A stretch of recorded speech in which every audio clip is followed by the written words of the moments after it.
Welcome to Supply Chain Now, the voice of global supply chain.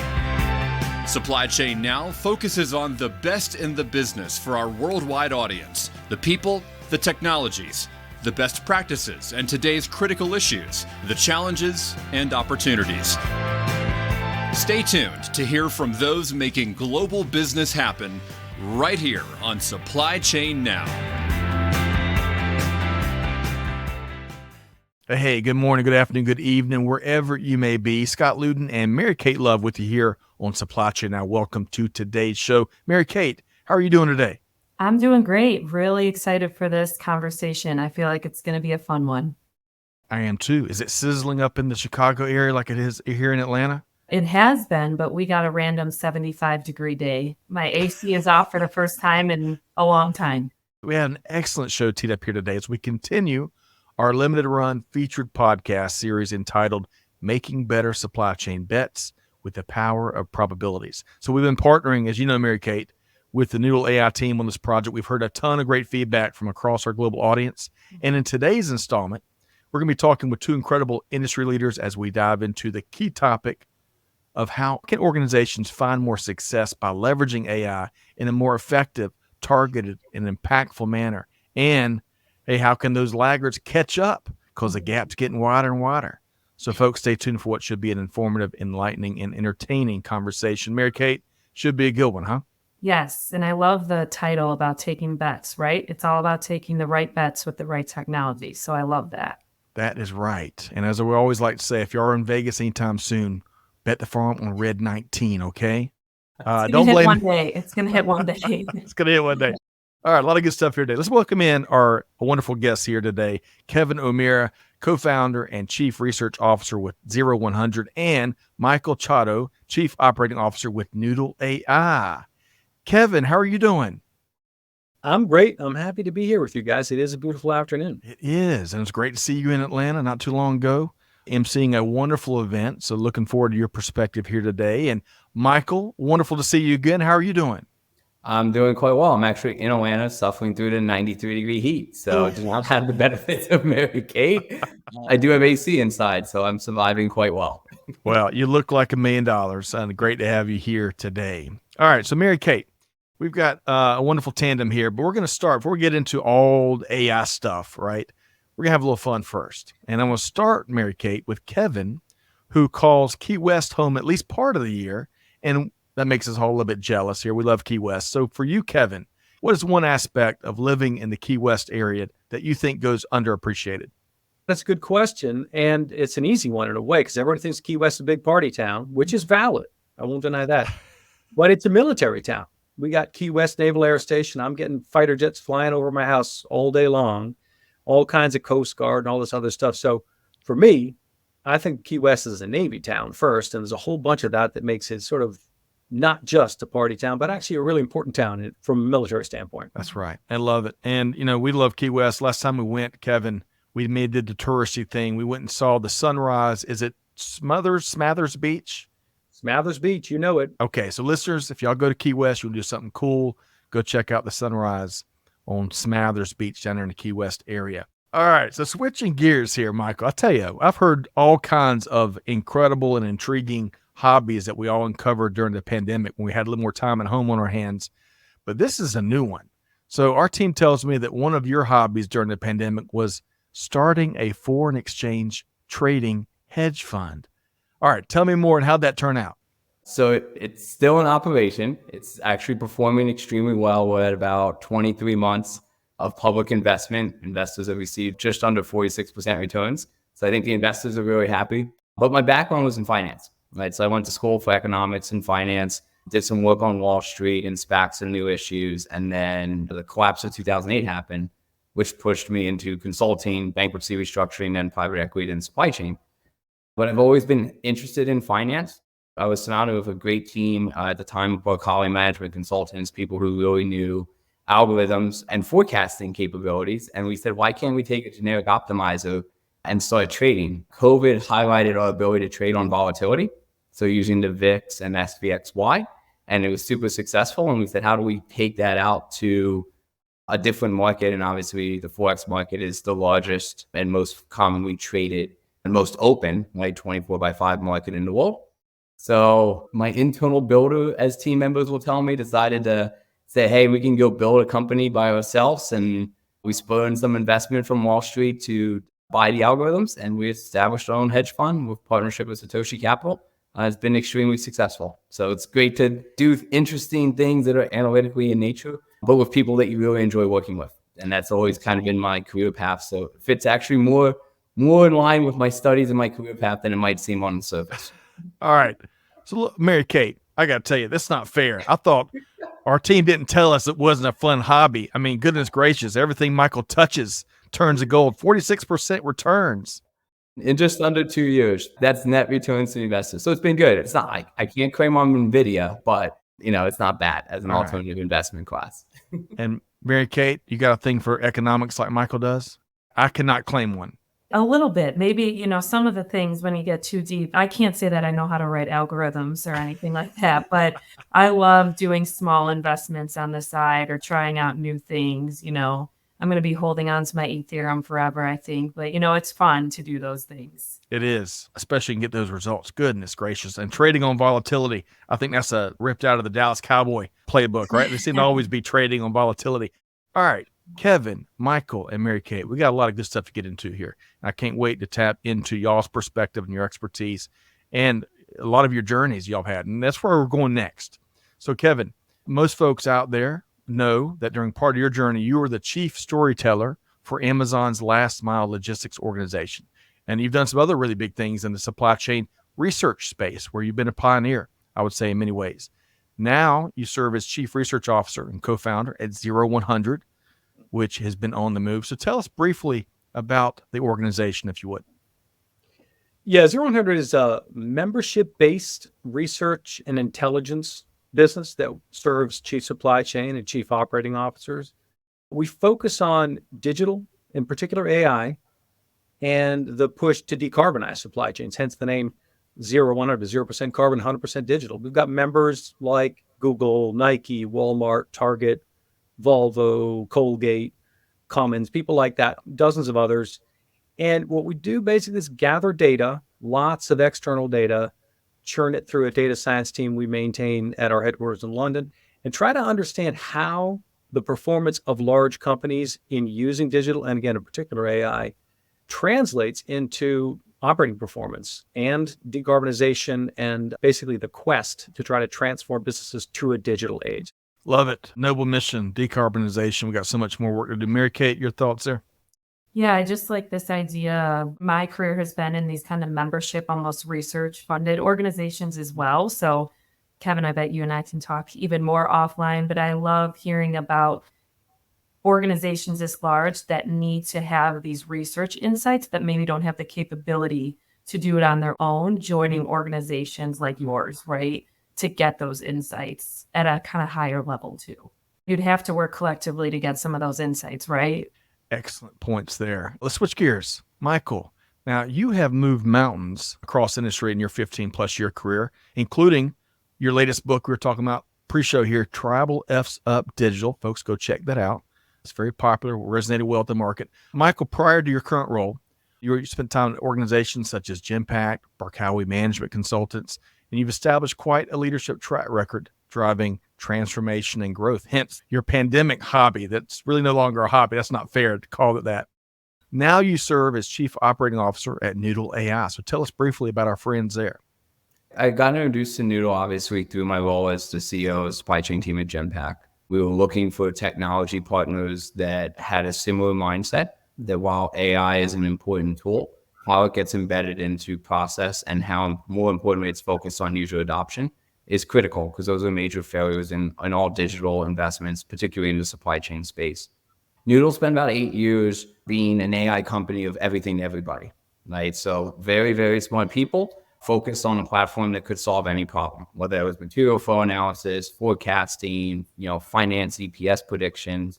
And then the last year, the new leadership team is really taking a focused approach that said, hey, we've learned from that course, and their learnings parallel a lot of the research that Kevin 0100 share around companies have started with science experiments, but only about 13% of it gets into production.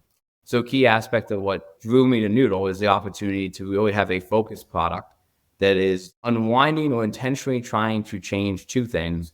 One is moving from rules-based to prediction-based engines in supply chain and operations. I think we all in the space know volatility rules the day, and we try to peanut butter spread or forced averages to support rules-based or heuristic systems.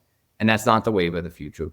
And then number two, do it through an agent empowerment lens in which we can engineer the data scientists into the platform. And the reason why is that skill set is obviously under extreme demand and limited supply.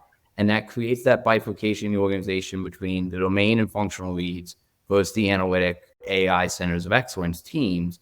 And we see that as a major barrier to being able to generate value that's dripping off of the P&L and the balance sheet from these advances in compute.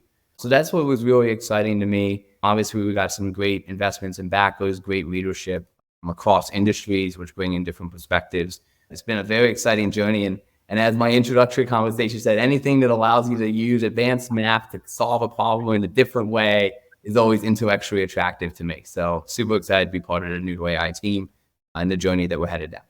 Absolutely. I can't wait to see what's next. So near the beginning of his response, Mary Kate talked about moving from rules-based to more predictive-based. Massive opportunities there. Your thoughts, Mary Kate?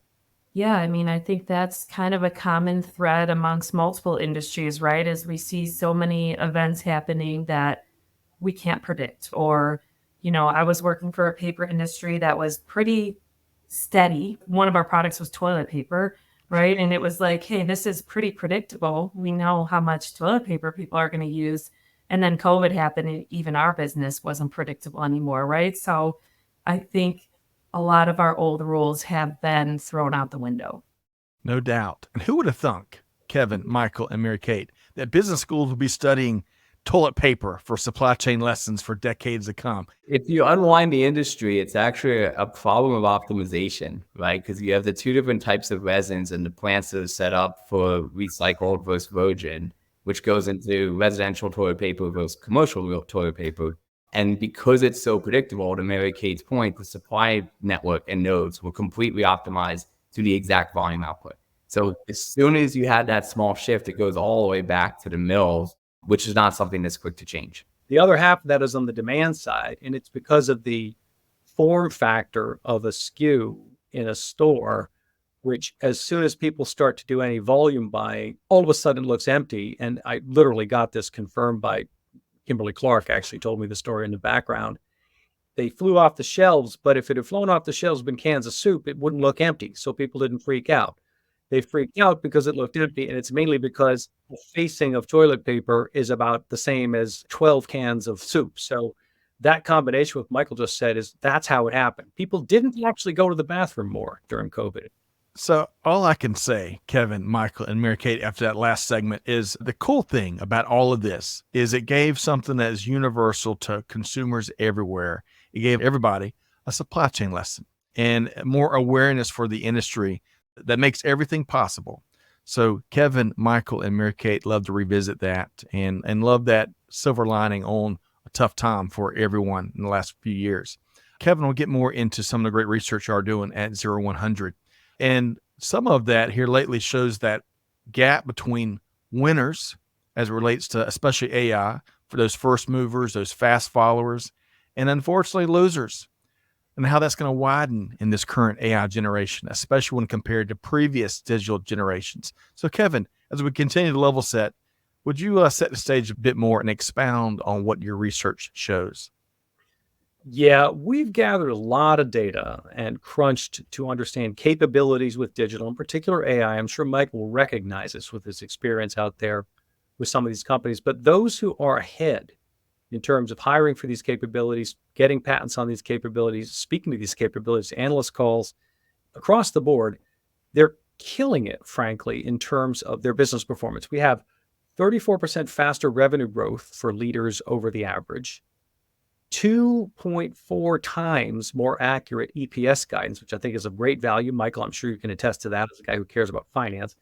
57% farther ahead on their scope 3 targets, those who are making commitments, and actually 150 basis points faster gross margin growth over a 4-year period. That's 2020 through 2023. And actually, the interesting thing is, and I think this will fit in with Michael, with your view of the world, is they're 3 times as likely to have an organization within their supply chain that is dedicated to AI for supply chain. So those winners, they're winning in performance on a lot of levels, but it's because they're betting on this critical technology. And we think that that's really the distinguishing factor. I think the next layer is I actually expect the gap between those winners and losers, or the chasm, to exponentially multiply much faster than it did during the prior 3 digital transformations, right? So, internet, mobile, computer, before you obviously get to AI, considering that the 4th digital generation. And you can see that from like user upticks in the community as consumers, right? Like how fast ChatGPT or OpenAI to get to 100 million users versus Facebook, versus back in Netscape search, right, from a computer standpoint. So like Kevin's point, those organizations are investing in talents such as ML ops, such as advanced analytics, and embedding those talents directly into their supply chain. With the amount of proliferation of models, and this is something that Noodle's taken into our product strategy, being open source, winning on the model is probably not realistic.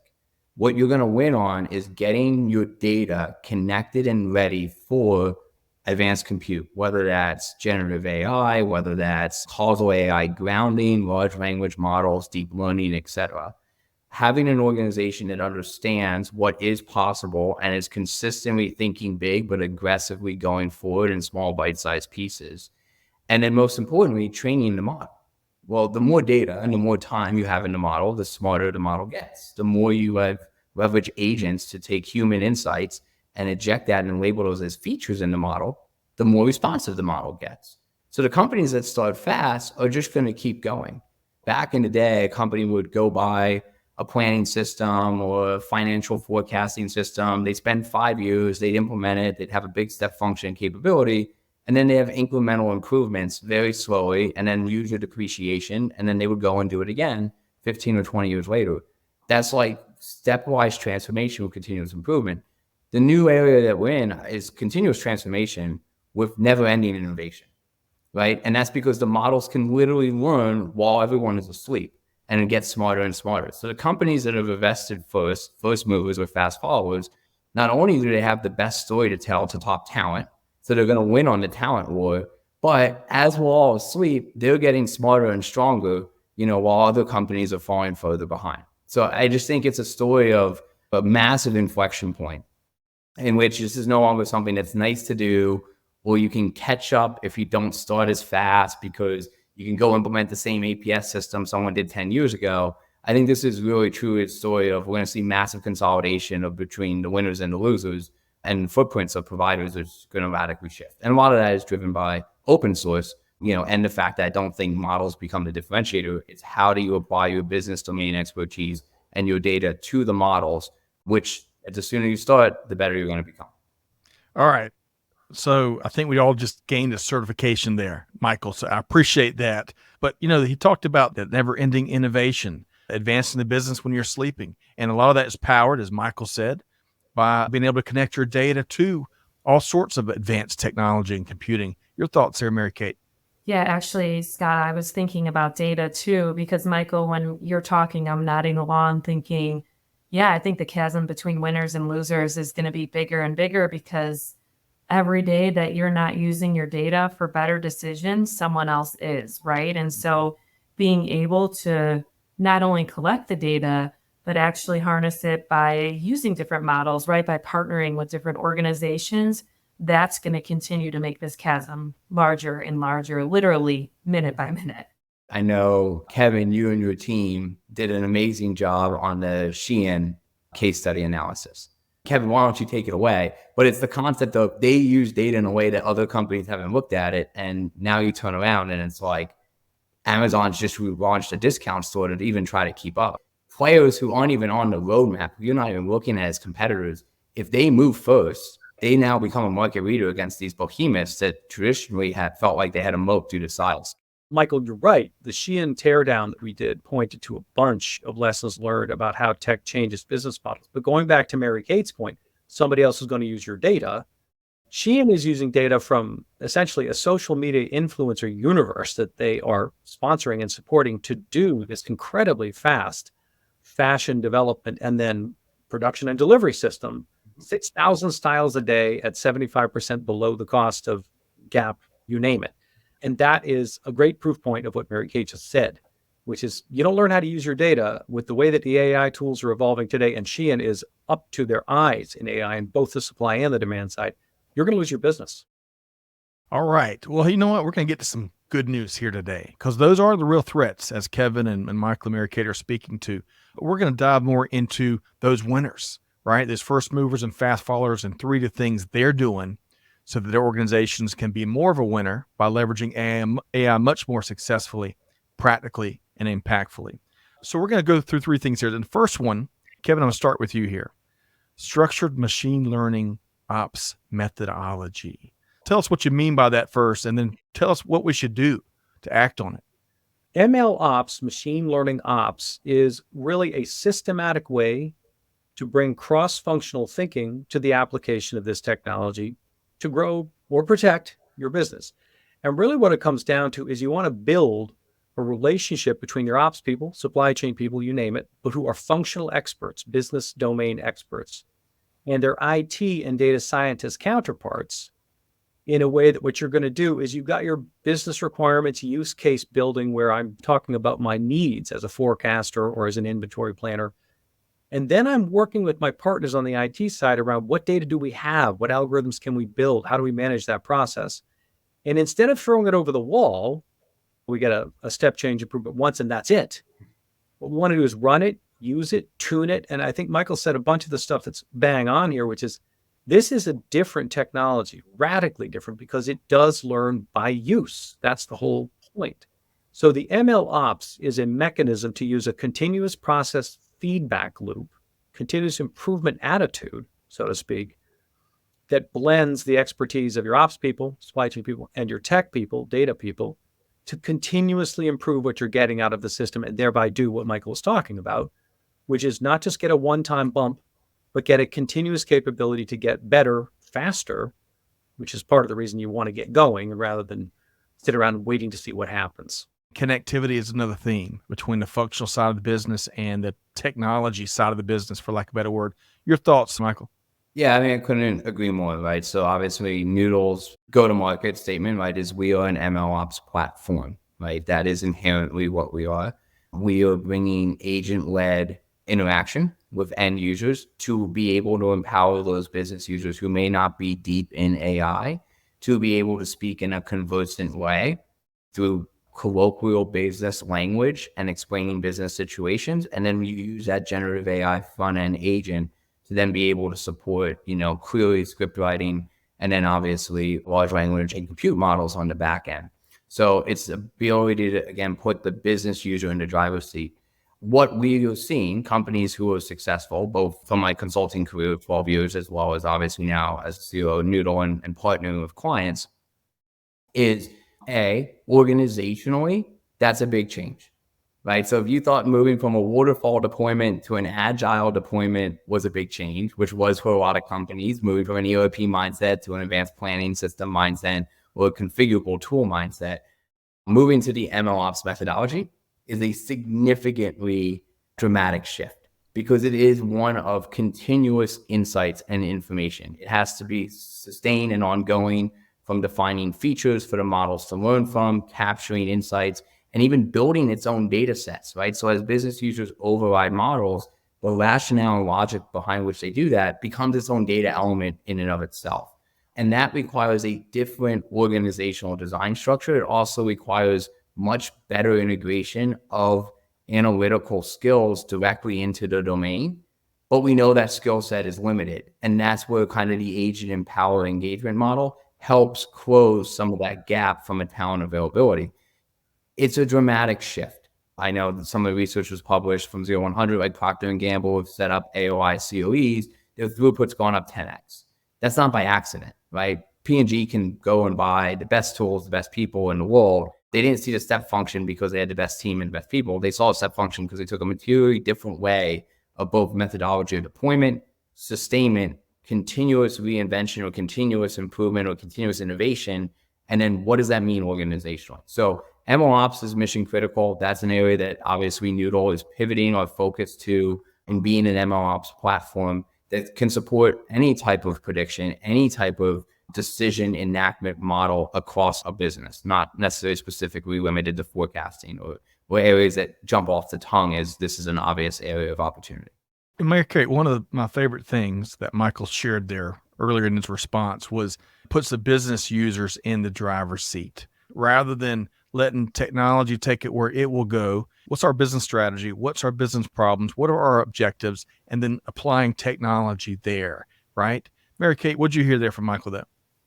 Yeah, I'm just thinking about the power of this continuous improvement, right? And these tools being the more you use it, the better and the smarter the tools are getting, but also the people that are using the tools and understanding, hey, when we started, we thought it was this range of possibilities, and now it's this range of possibilities in terms of problems this tool can solve or this technology can solve. So I think through this conversation, I don't think we all understand quite how powerful this is. And I don't mean that in a way where we should be scared about it. I think it's exciting to think about all the different ways we can make better decisions based on how better and better this technology gets and the more we use these tools.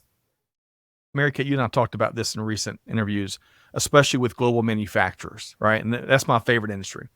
And I tell you, talk about these ground swells and these trends of, especially of leadership thinking. It's been refreshing to see how can we take this technology, and this is like from technologist-minded manufacturing leaders, right? And they're like, how can we take all of this innovative technology, AI and then some, and make life easier for my frontline machine operator? It's not lip service. They gave example after example. And the more I talk with some of these industry leaders, and the more I see companies that really get it, these winners that Kevin and Michael both are talking about, those are the common themes I'm seeing in their leaders. And I tell you what, it is good news in this fast-moving environment that we're all living and breathing. And that oftentimes our front lines can be forgotten about, unfortunately. So I love that trend that I'm seeing. Let's shift gears. We're talking talent. Michael, you touched on talent in your response there. Kevin, let's talk about that critical connection that you and Michael both referenced, business functional leaders and AI talent. Tell us more, Kevin. You know, it goes back a bit to what you were saying, Scott, about the operator. The operator is everybody. It's the forecaster, it's the machine operator, it's the dispatcher, it's the person doing the work. Now, that citizen, we call them citizen technologists, right? You've heard this phrase before. We encountered it with some of our members. And what we discovered was the business acumen and the domain knowledge of how do we make money on the one hand, and then how do I do my daily work on the other hand, is increasingly being complemented with technology and data. So there's a tripod of skills is what's going on. And what we find is about 80% of your total population within your org are citizens. And those are the folks who, if you equip them to the way you just described it, Scott, they're going to be smarter. They're going to do basically better work more quickly because they've got access to the tools, the productivity insights that they need with this technology, courtesy of digesting the data along the lines of what Michael's talking about. And then on top of that 80%, there's two other layers to make this whole thing work.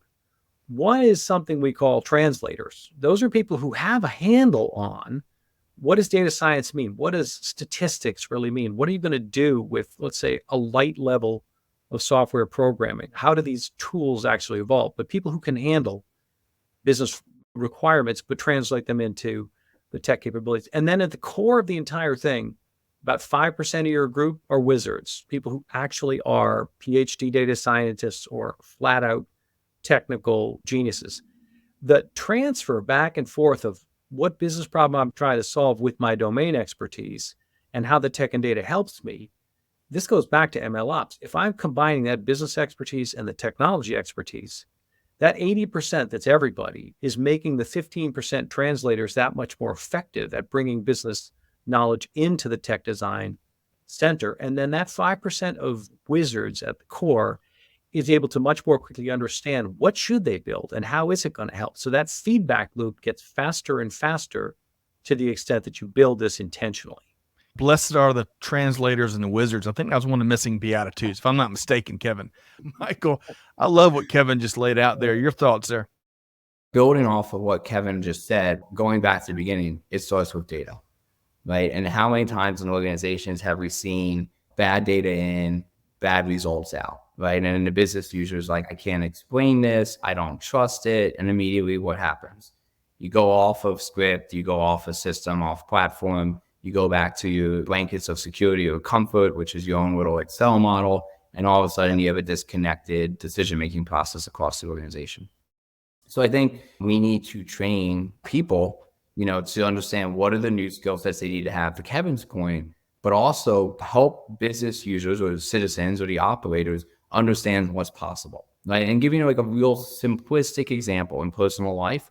In my last position, when the team was like about 12,000 people, people were like, we're going to use Copilot to write better emails. And I'm like, sure, Copilot can write better emails.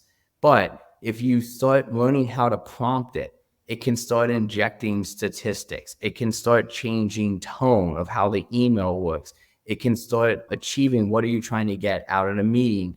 It can listen to your voice memos of a call and take in, what was your pace of speech? What words resonated with the audience? How many filler words did you use, right? At points of inflection, did you change your pace of speech correctly?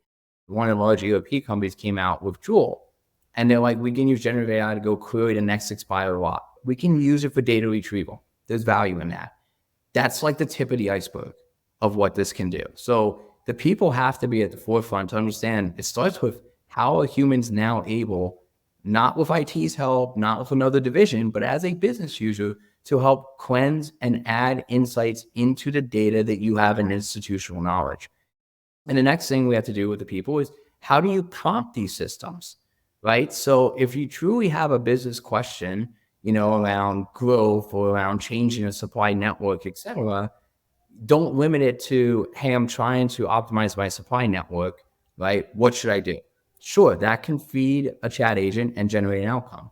But a more intelligent prompt, right, is I have these nodes and networks that I'm not considering closing. There's these other ones that potentially I might want to close. I want to grow into these different markets. Here's the medium of transportation I want to consider, and I want to have some understanding of the impact on my carbon footprint as an example.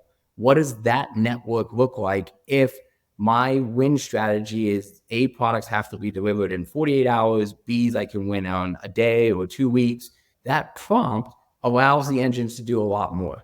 Same set of underlying data, somewhat of the same business problem at hand, but it goes back to training the talent on how to prompt and ask these systems while you use the AI or the advanced compute engine as a team member, but the human is still the co-pilot, right? So a lot of the generation might be on autopilot like a plane, but the takeoffs and the landings and when to pivot because there's turbulence, that's still the co-pilot. That's still the human. So now we need to train humans how to do that, which in theory is reteaching business process and business strategy thinking, as opposed to teaching people how to go through workflows and change data and data tables in planning systems, as an example, right? It could be any system, TMS system, logistics system, WMS, etc.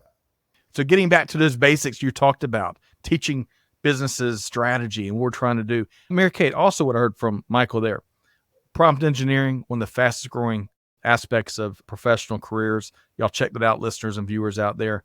He talked about the opportunities with email, but we've seen a ton of reporting. Gone are the days where after a great month, you spend 6 hours or 12 hours or whatever building a massive spreadsheet with lots of macros so you can share with the organization just how great it was, or even worse when it was bad, right? Big gains there. And then finally, Mary Kate, talked about emails. I'll tell you, if my emails were reviewed for filler words and those were eliminated to be 3 words long, Mary Kate, you know that too well. Your thoughts on what Michael was talking about? I love this. I was thinking when you were talking, Michael, that I use ChatGPT all the time. This is just a very small scale. And I am trying new prompts all the time. I have subscribed to a newsletter that gives me new examples of a prompt every day. And it is the same way. If I give it a crap prompt, I'm going to get just something super basic back. If I get very specific, I'm learning to use this tool more effectively. And I think talent in the future more and more is how great you can use tools, different technology tools, right? And bringing it back, kind of tying it to Kevin's earlier point about translators, right? If you don't have a group of translators, you end up having people in the business making decisions for technology and people in tech and IT making decisions for the business. And that is the worst place to be. So I love this idea of those translators who really can tie together. Here's the technology, but here's the way you use it and how much potential it has, right? Mary Kate, I love that. Despite that we all know silos are not good things, we continue to invent new ways of creating them. All right, so we have talked about structured machine learning ops methodology and the importance of investing there.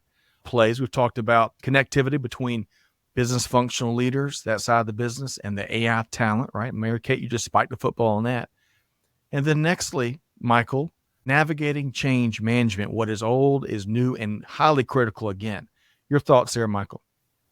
I heard a great quote the other day, like the biggest opportunity we have in an age of continuous evolution, which I think no one would argue that AI is an age of continuous evolution, is change management.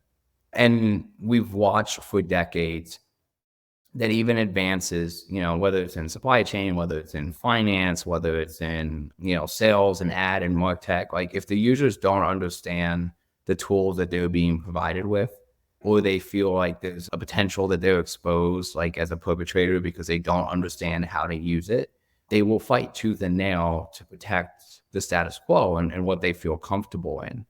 Mary Kate, I think you highlighted a great aspect just as a user, right? Like your initial foray into ChatGPT or into Claude.ai can be scary. As you start to embrace it, like you now understand how to use it. And as it adds value to you, you use it more and more and you press it more and more. The challenge is supply chain has historically been underinvested in. And when we look at talent and people who understand MRP engines and planning systems, like most people never would pass a planner proficiency exam that we would give at our old company, right? And if you don't understand it, or heaven forbid, it looks like it's a black box, it's very easy to find corner use cases to say that result makes no sense, this tool is broken, or this solution doesn't work for me. So I think change management is more critical now than ever. A lot of processes still continue to be tribal, as you referenced my book, and tribal mean that they're not written down anywhere, they're not documented, or the solution is a person. When this happens, what do? Oh, we call Kevin. What's the Kevin process? I don't know. Kevin gives us something back and we say Kevin's great, right? So as you have tribal processes like that, what's going to happen in the age of AI and advanced compute is that those tribal processes, if you do not inject the institutional knowledge, will just start to be run by the models themselves. And you're going to have this big conflict. But unfortunately, I think the model output's going to win. And eventually companies, to Kevin's point, are either going to adopt it and people will no longer be included if they don't kind of get on the train, or they'll get run over by the train. When you get into stages of advanced compute, like we're entering in, that go beyond the human capacity, is more critical now than ever. Because yes, we need to do explainable AI. And yes, we need to have agents that can speak in English back and forth. And we need to understand what's influencing the models. But that also requires change management effort in reskilling or right skilling the receiver of that information. So I'm not saying, okay, we're going to go black box and people just have to accept it. That's not change management at all. But what I'm saying is, obviously, this is a big aspect of the Noodle agent empowerment. We need to understand from a solution standpoint how to give information back to humans that they feel confident they can understand, but more importantly, give them a channel to provide their insights or their overrides back in and see that get reflected in the next model run or in the next evolution of the solution solve, so that they feel like they have helped create it. And that goes back to the very precipice of change management, which is people will support that which they help create. So I think it's more important now than ever because we're asking systems to compute at a level that we can't comprehend. So now we need to make sure that it's explainable in a way and there's a feedback mechanism that they feel like they're still helping to shape, mold the clay, right? Even if they're not buying all the ingredients and building the clay from the beginning, they're molding what it looks like as they get an interactive feedback closed loop session. Oh, Michael, I tell you, I love this quote, Kevin. People will support what they help create. It kind of reminds me of one of my faves. Do it with your people, not to your people, right? But Kevin, when it comes to the critical topic of change management and the ever faster changing environment, your thoughts there? Well, I think Michael said it exactly. It's always important to change management. It's more important now.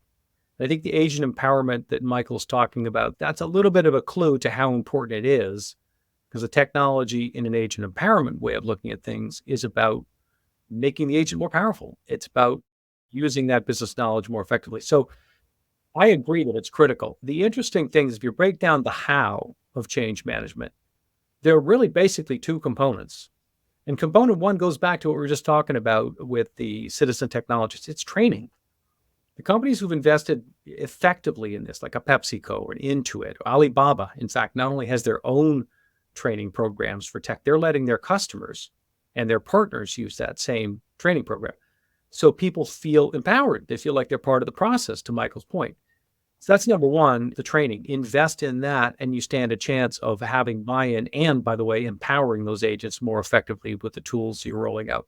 The other piece is communication. I mean, it's self-evident, but one of the things that we discovered in our data analysis is these digital leaders also hire consistently more for kit skills and experience in change management and communication and the soft skills. We have this whole term tree that we use to try to identify 3.5 million job descriptions is how many we've digested to try to understand this. Digital leaders more consistently hire explicitly for change management and communication skills than digital laggards. They know what Michael is saying is true, and they don't just say we should do it. They have it baked into the work. They have communication streams that start on day one, and then they also train in parallel. So that education and communication from the beginning allows people to do what I think you quoted Michael, I think very appropriately at, which is those, who participate in the creation of something, they're going to buy into it a lot more effectively. It's a really critical thing, and more so with AI than previous technologies, I would argue. And if I can add one more thing, Kevin, that I think, Steve and the 0-100 team did a great job when we were in Chicago at the beginning of the month. We also have to change the metrics and the governance. Like a metric around forecast accuracy, obviously because Noodle's real big in the forecasting space. That's an okay metric. A better metric is, where's human capital being provided against the forecast value at? If we're going to invest and we're going to change this way of how we expect humans to interact with systems, we also then need to change how we're measuring, are the humans actually putting in the time and effort to let the systems lead and to partner with it, right? And I think that's a big challenge that we have is we build these great applications and these great solutions, but then humans feel the need to touch and change and control every single piece down the way. And that's not going to truly unlock the business value and the capability that we're investing in. So I think the governance and the shift in what KPIs are important is another aspect on the follow-on to everything that you said, Kevin, from an onset and then a deploy standpoint. Excellent points. Mary Kate, we've had conversation after conversation with leading companies here at Supply Chain Now that we've interviewed. And one of the common threads kind of echoes a little bit what Michael's talking about is let's not approach innovation and AI or anything else as if we just won the $1 billion lotto. We got to slow down, be really targeted, and really important, what Kevin and Michael both mentioned, is that communication piece, investing in the people, communicating to your people the why and what are we doing and how it's going to impact and how it's going to make things better and what's in it for them. That's what some of these leading organizations are doing beyond these three other themes that Michael and Kevin have been speaking to. Mary Kate, what'd you hear there in that last one, navigating change management?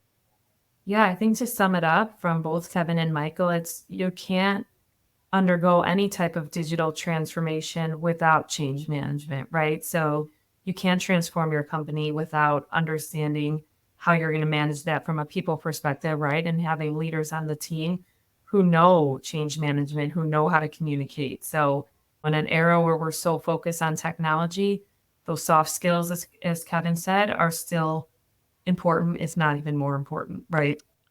That is right. Speaking of the quote, it's a little twist on Michael's book. Hey, don't let those trouble mess up your digital strategy. Take it from the best here, what Kevin, Michael, and I'd say Mary Kate are sharing with you. And then secondly, to pull a little mantra, because we're going to talk about a mantra as we start to wrap here, what Kevin said way back in one of the first responses: run it, use it, tune it, live it, win it. What was that old show that was baked into the beginning, right? Run faster, jump higher, whatever it is. But $6 million man, Scott. yes, thank you. I'm not an economics expert like Michael. I'm getting all my dollar references wrong, but hey, Speaking of mantras, I want to reemphasize one more key mantra as we're coming down the home stretch here. Great conversation. Been there, done that conversation with data here today.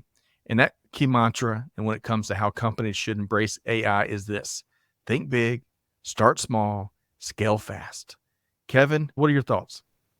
It's a genius thought. I really love it. It's something, if I harken back to my years at Amazon, I worked there from 2018 through 21. So through COVID, it's a place which lives this principle, right? Think big, really big, e-commerce, the whole concept. But getting through COVID was a great opportunity to take that concept and say, we know this is coming. They have this figured out a little ahead of the curve.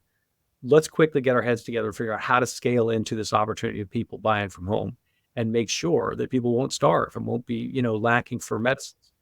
They thought big. They started small, which meant they just immediately started hiring and started scaling capabilities into the fulfillment centers.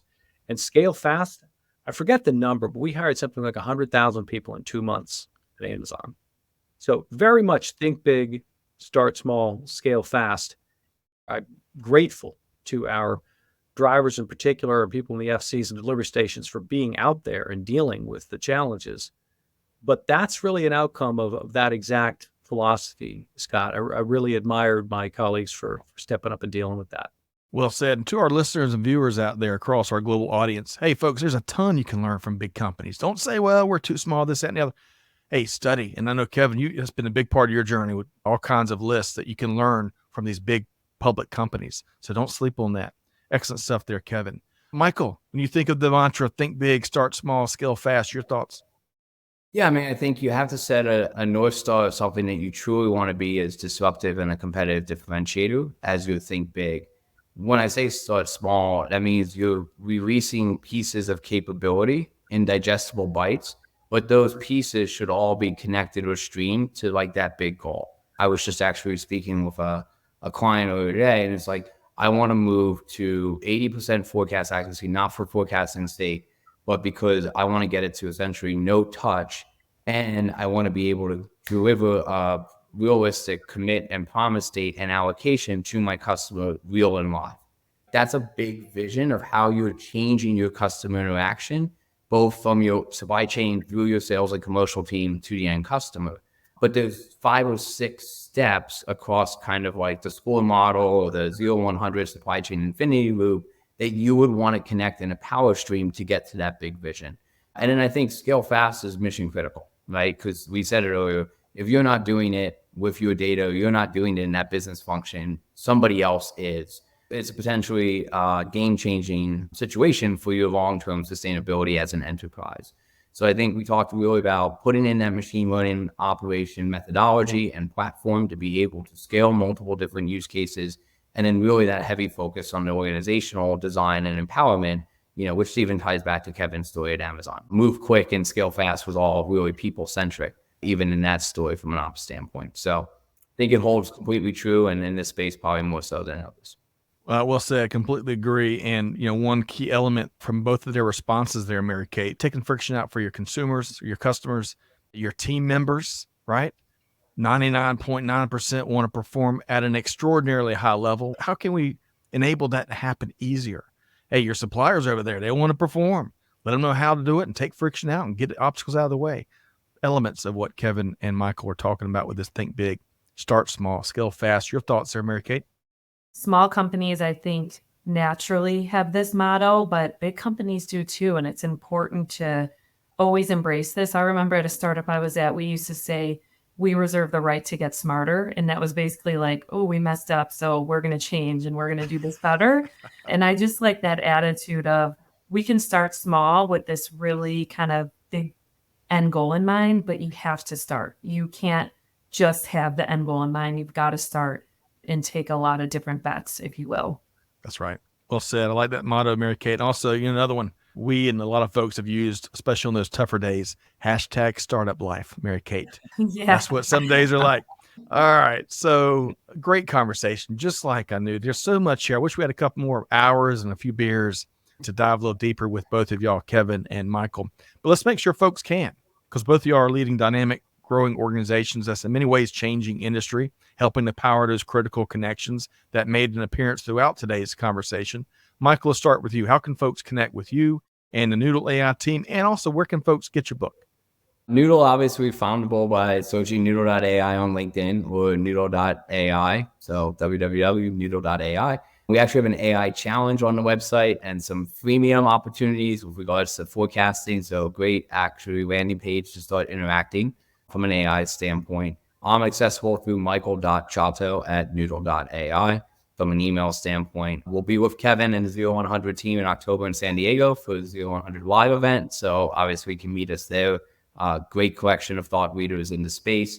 The book's on Amazon. We have a few reviews, all still 5 stars. So I would only ask, if you're going to buy it and review it, just keep it as a 5-star. If you're going to buy it and you don't want to give it a 5-star, send me an email and I'll send you your money back. I love it. Awesome. It is. I cannot wait to add it to my collection and read it. And you have to give me a quiz, Michael, okay? Congrats on what you are doing and continue to do to drive innovation internally and externally at Noodle AI. Kevin, how can folks connect with you and the 0100 team?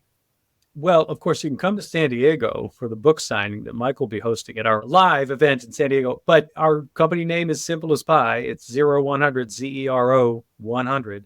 Go to the website and you can sign up for our newsletter, which I normally write myself every week. I put it into Forbes just this morning. It's going to come out on our paper next week.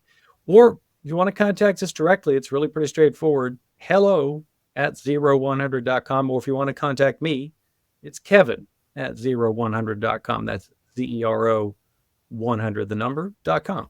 Love to hear from you and would love to see you at the book signing with Michael. What is that event, Kevin? I didn't catch that date as Michael shared it. It's an event that we are hosting for supply chain leaders, vice president level, that sort of folks who are pretty senior around AI. Again, we're really focusing on the topic of AI for supply chain. There's going to be a lot of emphasis on forecasting. There's going to be a fair amount on some of the other focus areas like sourcing, a bunch on the tech. And you're going to hear from a whole slew of practitioners, including potentially actually Mary Kate Kimberly-Clark. I'm not sure if they're on this one or not. So anyway, it's a bunch of familiar names. I mentioned a bunch of the companies who are part of our organization before, but you'll be hearing from practitioners as well as some of our own research folks. And absolutely, you'll be hearing from Michael and his team. Love it. Supply Chain AI Unleashed, October 20th through the 22nd. Hey, looking forward to that. Looking forward to the book signing.